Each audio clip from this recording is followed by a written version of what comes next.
Всю ночь в разных городах России гремели взрывы.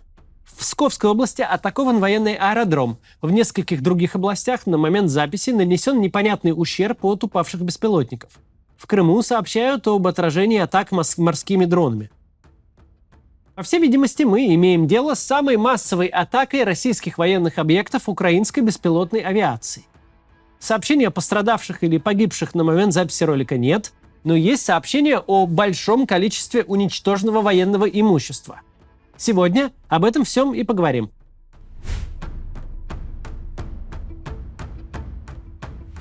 Прилеты по Москве-Сити никогда не имели прямого военного смысла. Косвенный военный смысл в них был. Все-таки у вас столица страны, которая недавно еще через слово грозила войной всему НАТО, теперь каждый день под атакой, а ваш могучий вождь ничего не может с этим поделать. Все ваши красные линии стали одним большим посмешищем. Такая обстановка производит впечатление на определенную часть публики.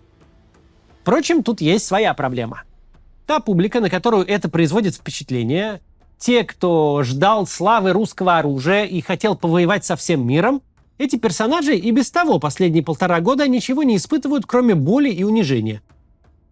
Не для того же Украина тратит ресурсы на производство и запуск дронов по сугубо символическим целям, чтобы в очередной раз расстроить Z-каналы.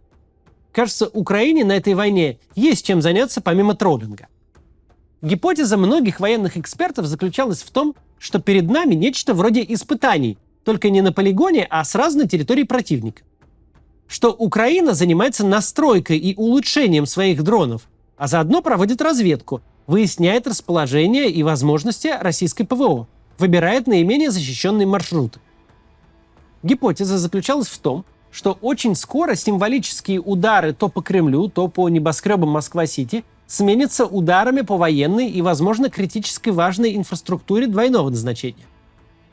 Что массированные удары вглубь российской территории – просто дело времени. Собственно, сегодня на наших глазах время это и настало, видимо. Пару недель назад словосочетание «атака дронами» было синонимом нескольких разбитых окон. Но буквально за несколько последних дней Россия потеряла на аэродромах в глубоком своем тылу как минимум 3 дорогущих и дефицитных самолета. Как минимум 1 сверхзвуковой стратегический бомбардировщик, последний такой был выпущен 30 лет назад, и сегодня как минимум 2 военных транспортника Ил-76. Последние были отнюдь не рядом с линией фронта, даже не рядом с украинской границей. Они сгорели на аэродроме под Псковом, без малого в 1000 километрах от ближайшей украинской позиции. Атака эта выглядела как светопредставление, судя по тому, что снимали местные жители. И судя по первым сообщениям, помимо самолетов было уничтожено еще и хранилище топлива. Но и это не все. Из-за множества прилетов вновь пришлось закрыть часть московской воздушной зоны над 3 крупнейшими аэропортами – Внуково, Домодедово и Шереметьево. Взрывы гремели в Брянской и Рязанской областях. По всей видимости, то, что мы видели вчера, самая массированная единовременная атака российской территории за все время этой войны.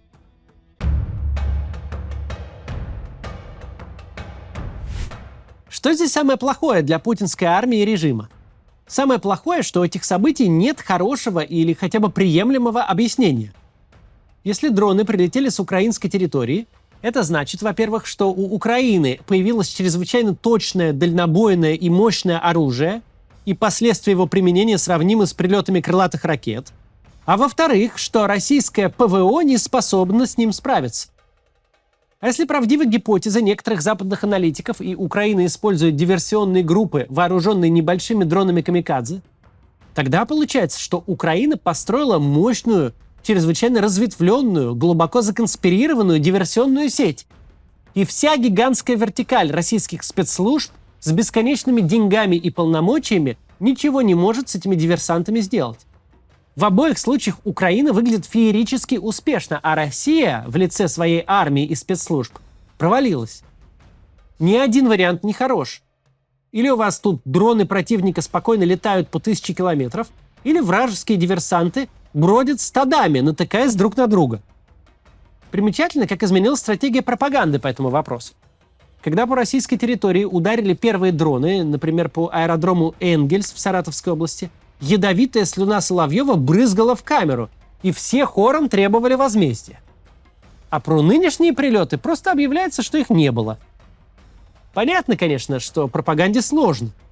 Сложно работать, когда нет хорошей версии, когда любое объяснение ужасно. Но что с точки зрения Украины? Какого результата они достигают, атакуя российский тыл? Ну, прямой эффект очевиден. Самолеты, вертолеты, склады с боеприпасами, резервуары с топливом – это все ресурсы для войны. Часто, особенно в случае с дорогой и сложной авиационной техникой, ресурсы невозобновляемые.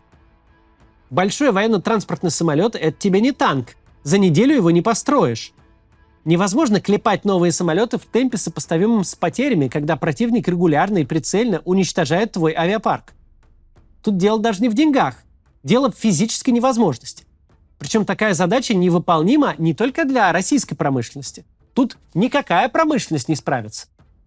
Но главное даже не в этом. Главное не в том, что если вы грохнули у противника Ту-22М3, то у него стало на один такой самолет меньше. Главное в том, что опасная зона расширяется. После каждой атаки по российскому аэродрому с него тут же перебазируют все самолеты. Уже через пару дней приходят свежие спутниковые снимки, где вместо военной базы просто голый бетон. Таким образом, каждый прилет нарушает самое главное – логистику. Это лишь кажется, что перебазироваться просто. Самолеты взлетели с одной полосы и приземлились на другую. Дело пары часов. Но на самом деле вслед за самолетами нужно переместить пилотов, запасные части, специалистов технического обслуживания и, собственно, склады с боеприпасами. Наземные базы для стратегических бомбардировщиков, истребителей и военных транспортников, ракеты и бомбы, которые нужно под них подвешивать. Все это ровным слоем по всей стране не размазано. Все это есть лишь там, где базируются сами самолеты. Такие маневры занимают время. В случае столь огромной и страшно бюрократизированной машины, коей является российская армия, такие маневры занимают очень много времени. И все это время российские самолеты не занимаются чем? Не запускают ракеты и не сбрасывают бомбы, не перевозят военные грузы. То же самое касается любого другого военного объекта. Нет нужды уничтожать его прямо под ноль. Сам по себе факт прилета в него означает, что объект теперь в зоне досягаемости. Объект этот не в безопасности. Объект этот надо перебазировать. Что надо изменять и удлинять логистические цепочки. А это, в свою очередь, значит, что какое-то подразделение останется без снарядов, а какой-то танк без топлива. Кто-то в окопе будет сидеть без еды. Разрушение тылов, разрушение тыловой логистики и инфраструктуры – это не психологическая атака. Это осмысленное военное действие. Одно дело, когда у России есть стратегические бомбардировщики, которые без малейшей для себя опасности из воздушного пространства России могут атаковать Украину, пока не надоест или пока ракеты не закончатся. И совсем другое дело, когда их приходится постоянно перепрятывать, ежедневно ожидая атаки дронов. Безусловно, это снижает интенсивность налетов, безусловно, снижает их эффективность. Ведь теперь они должны взлетать и садиться не там, где лучше, удобнее и есть родная инфраструктура, а там, где их не найдут и не достанут. Это же две большие разницы. Когда ты воюешь на своей территории, и тебе пролетают ракеты на тыловые аэродромы, и когда ты ведешь войну в колониальном таком формате, будто она на другом континенте. А за плечами у тебя при этом надежный тыл, где нет никакой войны, где полная безопасность. Но Украина с первых недель войны напрочь разрушила этот уютный концепт. Мы хорошо помним дерзкую атаку украинских вертолетов по нефтехранилищу в Белгороде.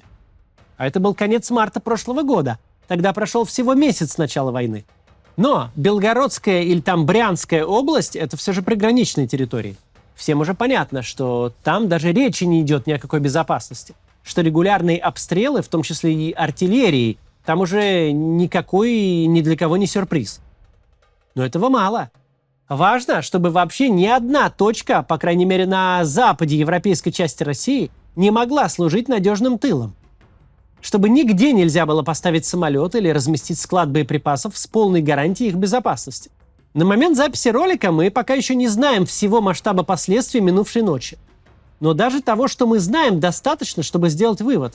Если Украина поставила себе задачу поджечь российский тыл и не оставить мест, где вражеская авиация может чувствовать себя спокойно на расстоянии до 1000 километров от украинской границы, то она успешно этого добивается. У российского же режима Похоже, что и впрямь нет идей, как разруливать последствия того кровавого безумия, которое он устроил сам своими же руками. До завтра.